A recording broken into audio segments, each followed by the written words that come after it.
Friends, ഇന്ന് സുബ്രഹ്മണ്യ സ്വാമി കോവിലിലേക്ക് യാത്രയാണ്. തിരുച്ചെന്തൂർ സുബ്രഹ്മണ്യ സ്വാമി കോവിൽ. ഇപ്പോൾ ഇതാ സമയം 3:30 കഴിഞ്ഞിട്ടുണ്ട്. 3:30 മണിയായി അതിരാവിലെ. ഇവിടുന്ന് ഒരു 5 മണിക്കൂർ നമുക്ക് 5 മണിക്കൂർ എടുക്കും അവിടെ എത്താനായിട്ട്. തിരുച്ചെന്തൂർ എത്തിയിട്ട് കാണാം ഫ്രണ്ട്സ്. ഹായ് ഫ്രണ്ട്സ്, ഞാനിത് വഴിയിലെത്തിയിട്ടുണ്ട്. ഇത് കന്യാകുമാരി തിരുവനന്തപുരം ഹൈവേ ആണ്.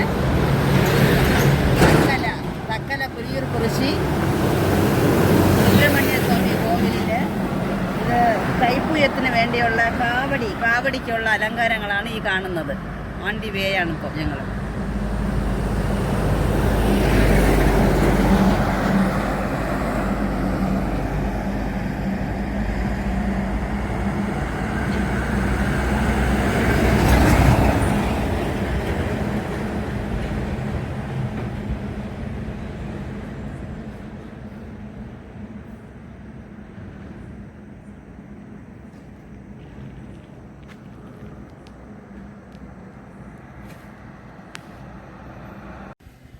ഇപ്പോൾ രാവിലെ സമയം 6:20 തൂത്തുക്കുടി ഡിസ്ട്രിക്റ്റ് മഞ്ഞാനപുരം ഇവിടെ എത്തി.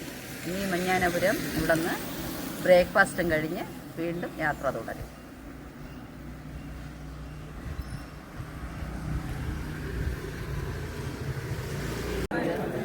സമയം 7:30 ഇവിടെ തിരുച്ചെന്തൂരെത്തി. 4 മണിക്കൂറിൽ ഞങ്ങളെത്തി.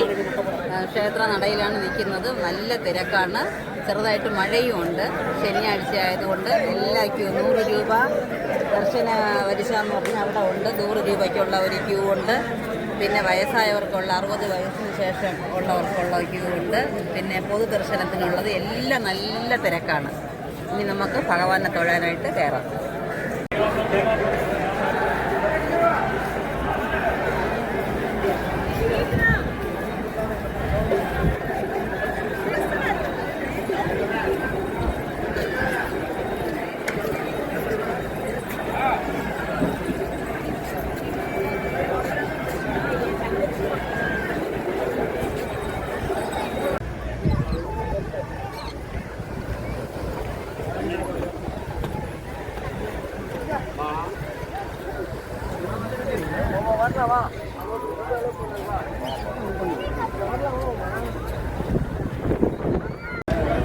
ഇവിടെ ഇത് തിരുച്ചെന്തൂർ കടൽക്കരയാണ്. വളരെ നല്ല മഴയൊക്കെ മാറി നല്ലൊരു ക്ലൈമറ്റായി. വളരെ നല്ല ജില്ലെന്നുള്ളൊരു കാറ്റും സുഖമായിട്ട് നല്ലൊരു ക്ലൈമറ്റാണ് ഇപ്പോഴിവിടെ. പിന്നെ ഇത് കടൽക്കര കഴിഞ്ഞിട്ട് ഇനി ഈ പോകുന്ന വഴിക്ക് അന്നദാന മണ്ഡപമുണ്ട്. ഇവിടെ വന്ന് തൊഴാനുള്ള ഭാഗ്യം കിട്ടുകയാണെങ്കിൽ ഇവിടുത്തെ അന്നദാനം മിസ് ചെയ്യരുത്. വളരെ നല്ലതാണ്. ഓക്കെ ഫ്രണ്ട്സ്, തൊഴുത് കഴിഞ്ഞ് അന്നദാനവും കഴിഞ്ഞിട്ട് വീട്ടിലേക്ക് മടക്ക യാത്ര. Okay, by.